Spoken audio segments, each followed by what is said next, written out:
Hi friends! Ngayong araw na to, pag-uusapan natin ang school facilities and equipment. Kaya tumutok na sa vlog na to. Start na tayo!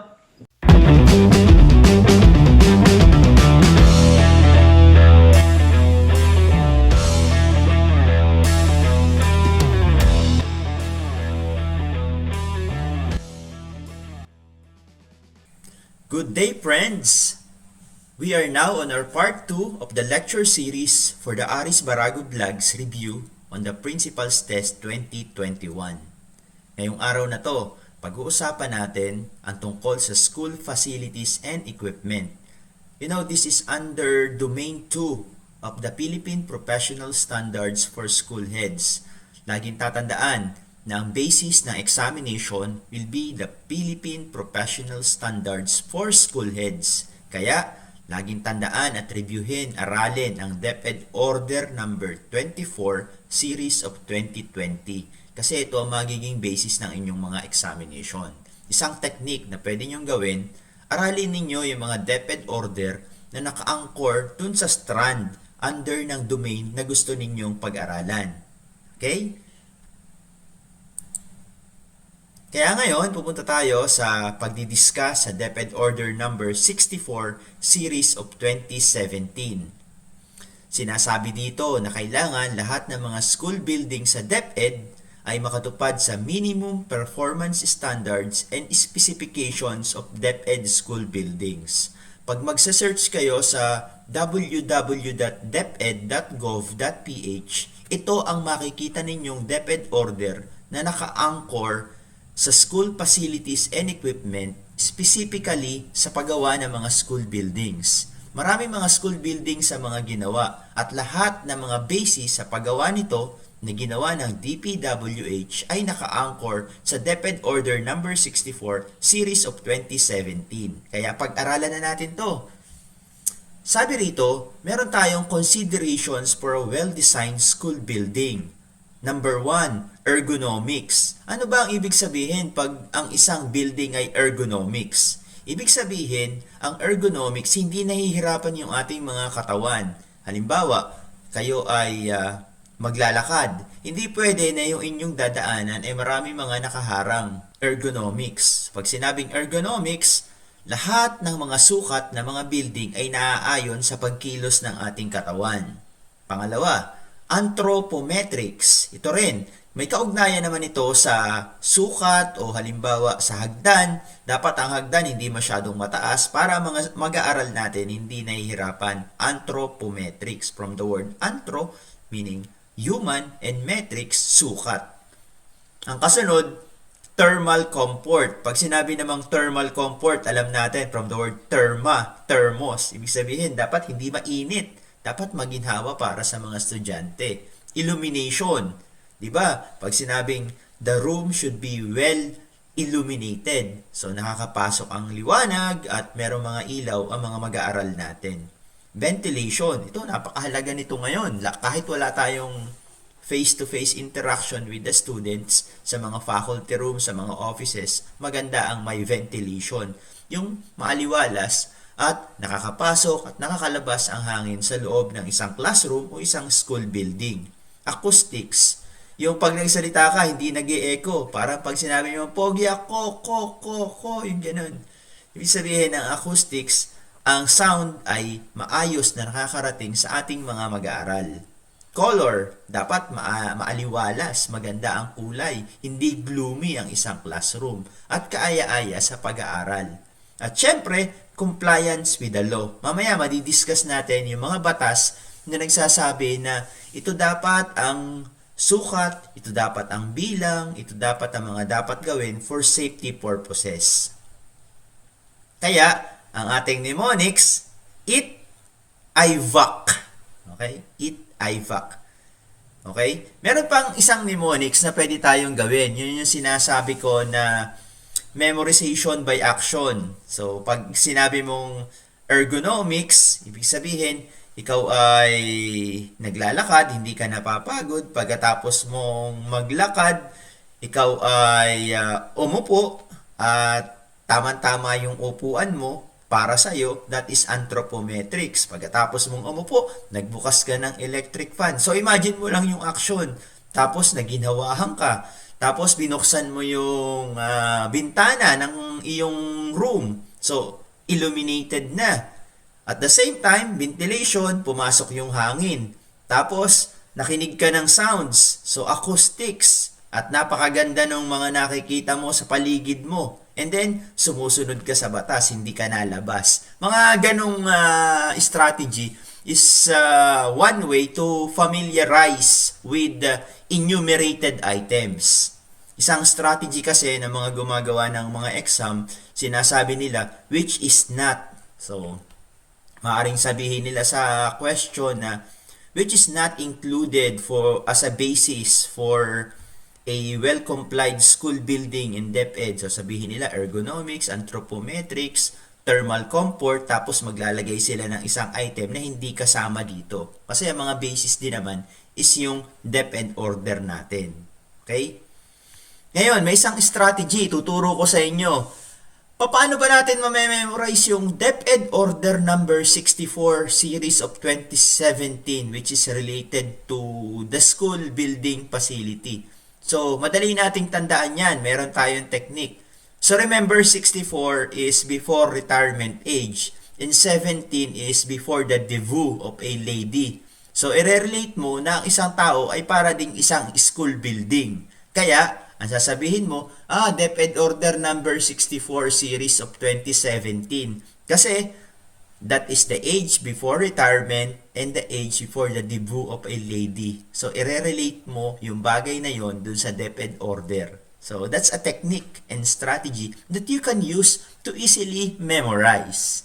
So, pag sinabing, ano nga ba yung memorandum tungkol sa DepEd school building? Oh, I know that. Kasi in-relate mo yung isang tao, yung iyong katawan, yung isang human being sa isang building. So, being, building. And then, i-relate mo, yan yung DepEd Order number 64 series of 2017. And then, you relate it to the age of the person before retirement and before the debut. So, that's one strategy. So, DepEd Order number 64 series of 2017 is saying that the size of the building should be 7 meters in width or depth and 9 meters in length or vice versa. So, pwede ring mabaligtad. So, it should be measured from the center of the wall. So, 7 by 9 or 9 by 7. Oh, paano naman tandaan yan? Madali lang tandaan kasi 79. Yan yung grade na nagagalit ka. Dapat naka-80 ka na. Diba? So, laging tandaan, 79. So, 7 by 9 or 9 by 7. The doors. The doors should be provided with 2. Dapat dalawa. Siyempre, for safety purposes, may pasukan, may labasan. At saka sa ating classroom, siyempre, ayaw natin yung naabala tayo pag nagtuturo na tayo, yung mga estudyante dumadaan dun sa likod. So, 2 doors for every classroom and should swing out to 180 degrees. It is saying, swing out. Ibig sabihin, palabas yung tulak ng pinto. Kasi pag mayroong mga emergency, dapat yung pinto, palabas ang tulak, hindi papasok. Diba? So, itutulak. 180 degrees. So, yung 180 degrees, from here to there. Okay, so na-swing, nailapat dun sa pader, sa kabilang pader. Okay, outside the building. Okay, it should be 0.90 meters in width and 2.10 meters in height. Okay, so sir, anong kulay? Mamaya i-discuss natin.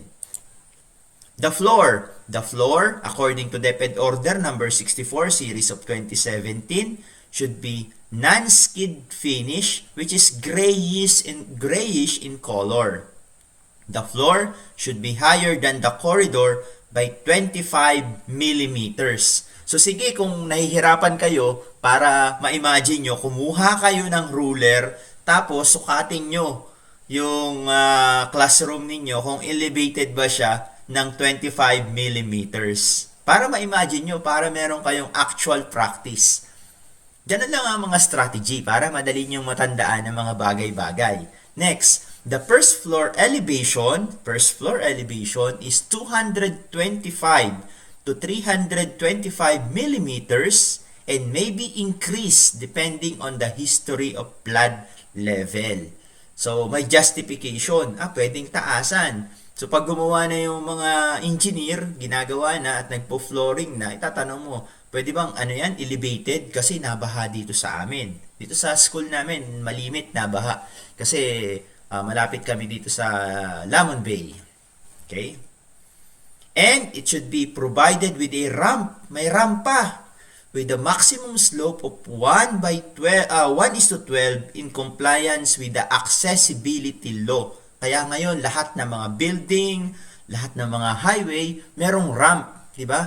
Para dun sa mga persons with disability. That is Batas Pambansa number 344. Yan. So, tandaan niyo, Batas Pambansa 344.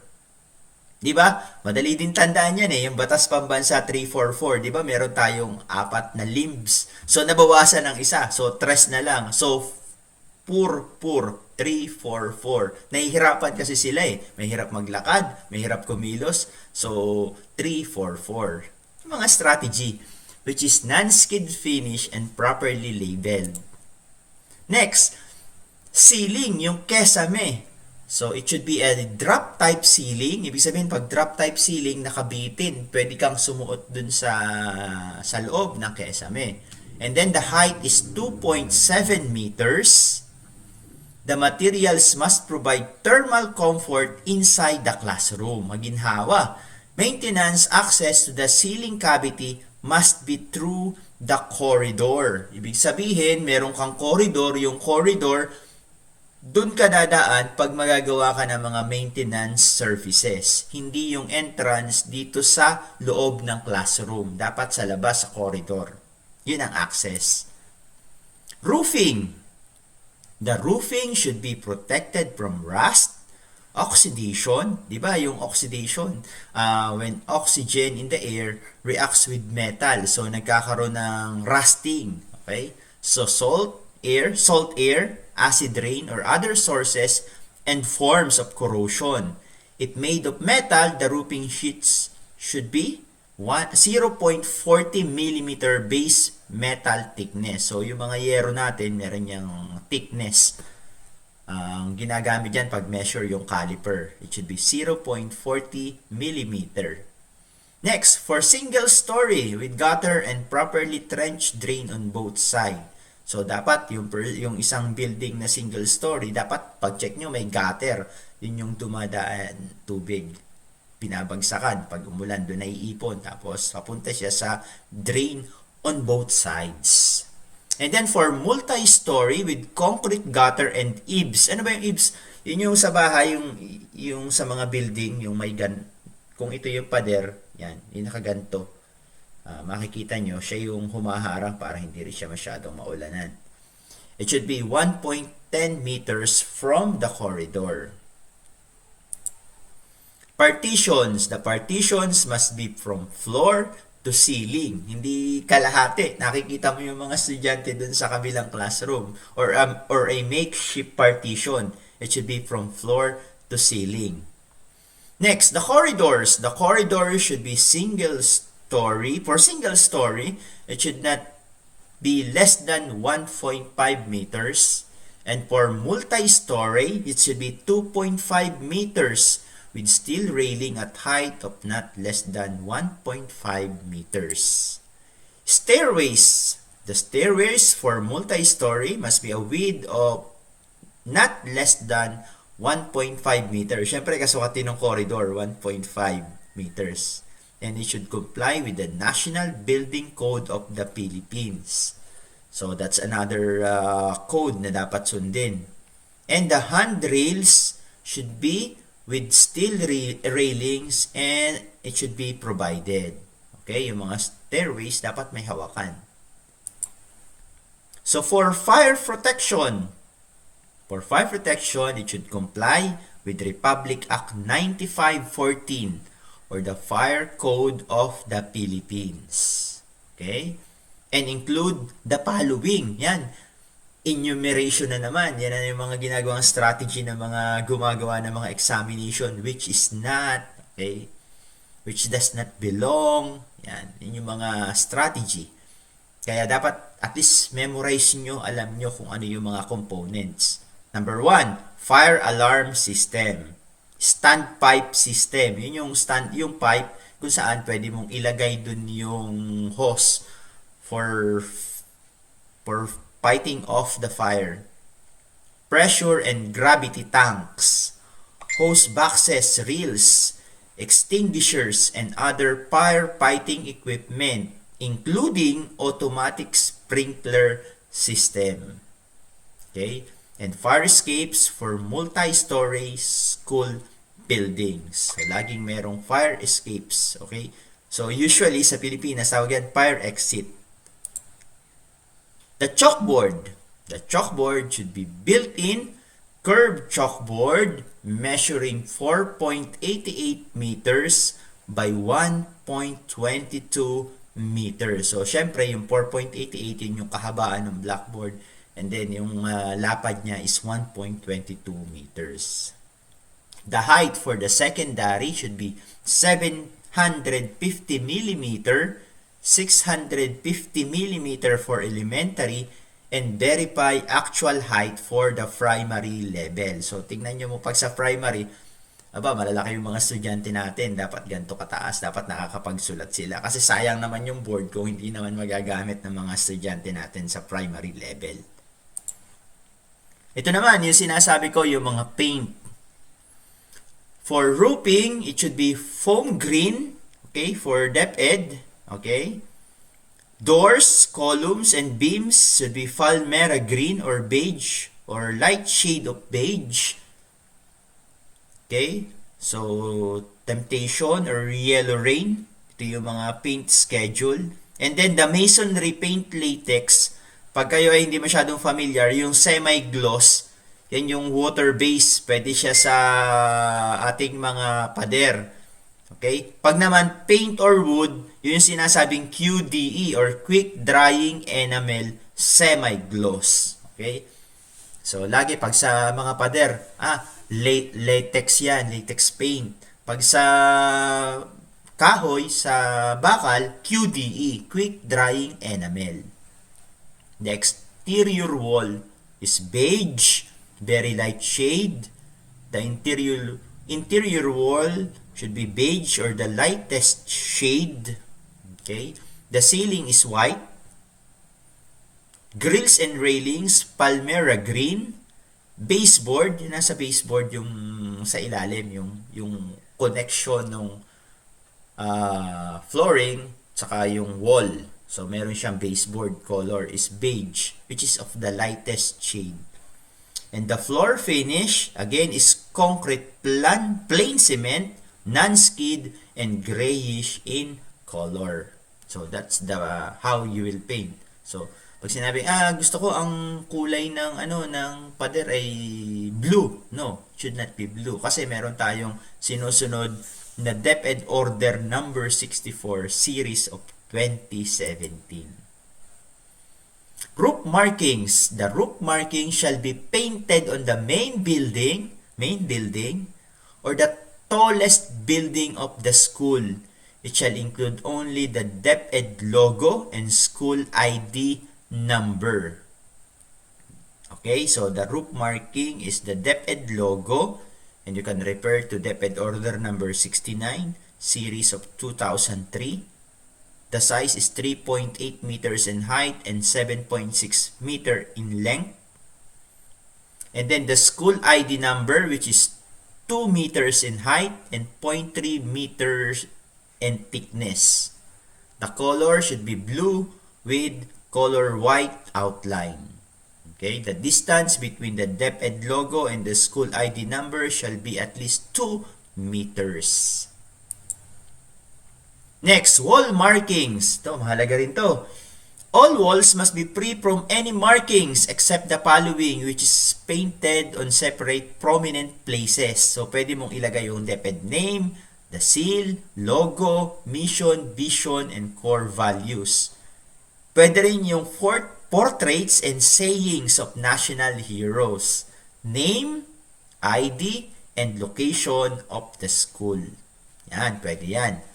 An interior wall section, interior, may be selected and dedicated for the recognition of sponsors, donors, and school partners.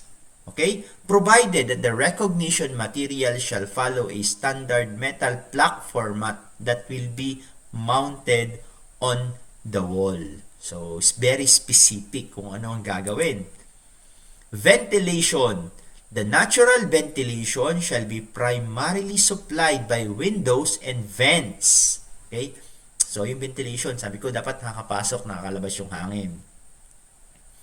Artificial ventilation inside each classroom shall be supplied by 2 units of oscillating, umiikot daw, ceiling fans. So, usually naman, may mga extra pa tayo, may wall fan pa.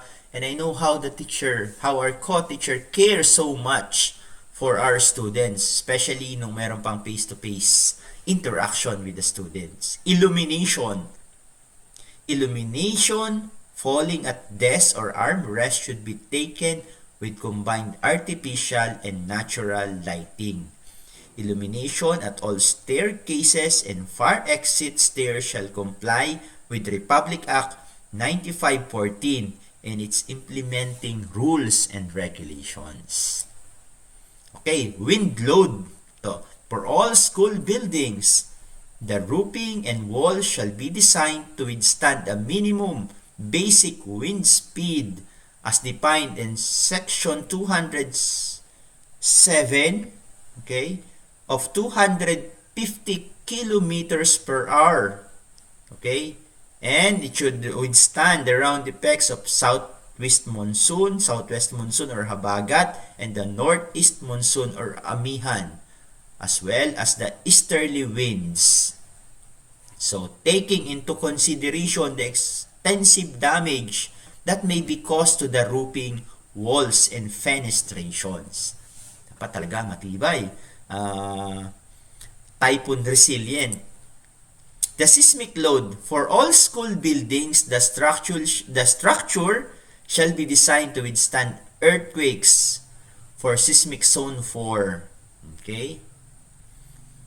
The first floor shall be elevated to 0.20 meter above the level of flood indicated in the site appraisal reports.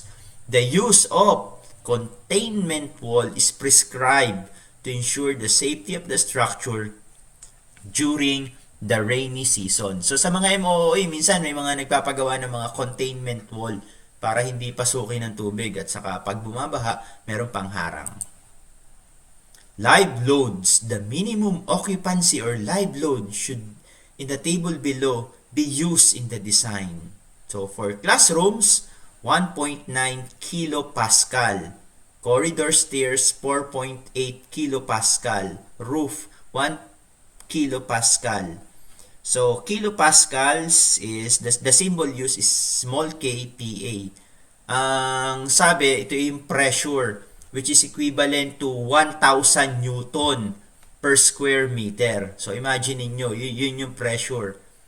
1,000 Newton per square meter. Para ma-imagine nyo, yung isang typewriting na nakapatong sa floor, siya ay equivalent to 0.7 pascal. Okay, hindi kilopascal So, napakaliit. Okay, pag dinamihan mo yung typewriting, naging 7,000. So, yun. That is equivalent to 1 kilopascal.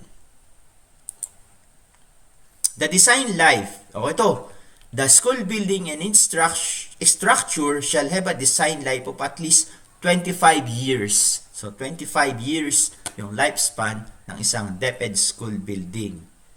The foundation shall be designed for a net allowable soil-bearing pressure of 96 kilopascal or 2,000 pounds per square foot. Okay? or PSF. Okay?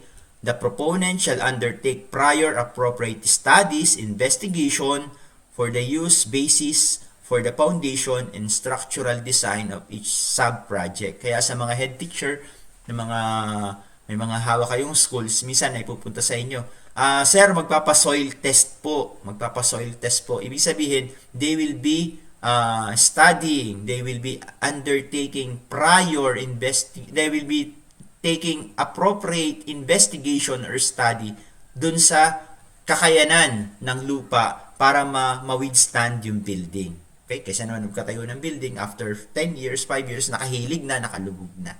Okay? So, lighting naman and fixtures. Each classroom of dimension of 7 by 9 meters or 9 by 7 meters, as I have discussed, must have 6 units of double T5 36 watts fluorescent lamp with reflector or a minimum of 104 lumens per watt.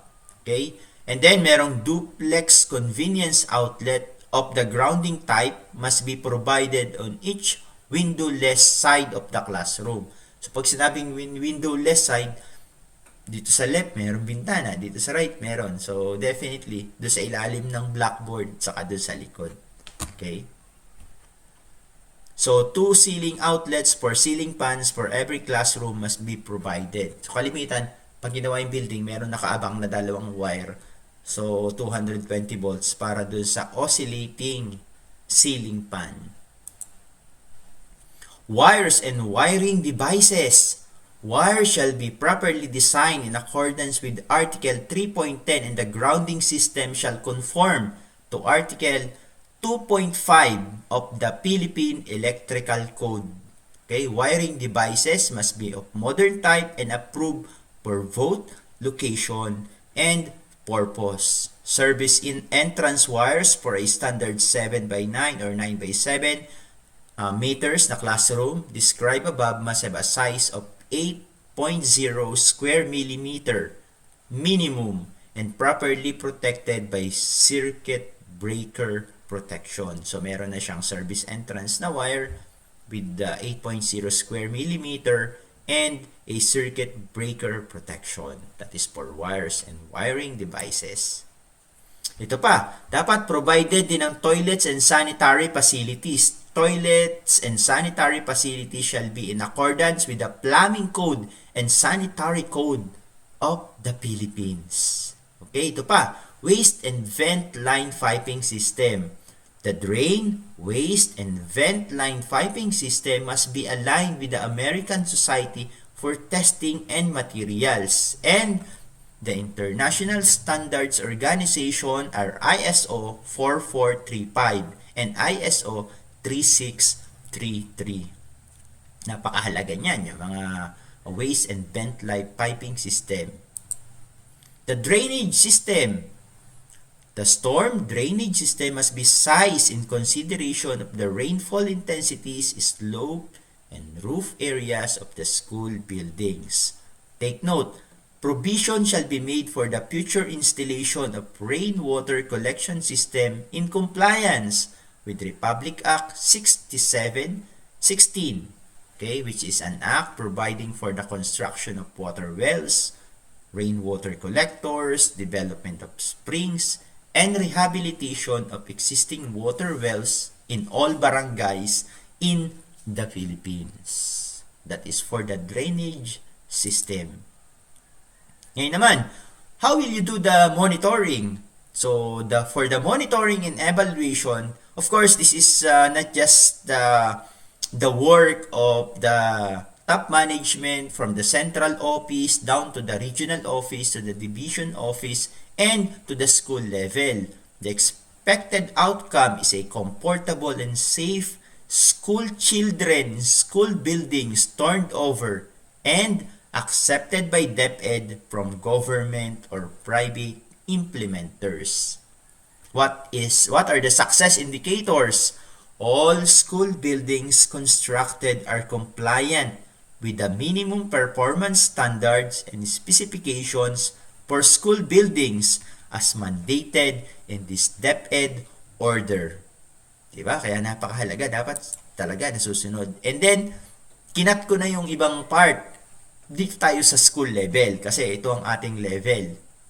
The school head, the principal, teacher in charge, or head teacher, anyone who's handling the school, with the parents and teachers association will be the one to accept the completed school building. So kayo yung mag-accept ng completed school building and check the items based on the approved program of works. So pag sinasabi sa program of works na ito dapat yung masusunod, so pwede mong hindi i-accept kasi they're not following the program of works.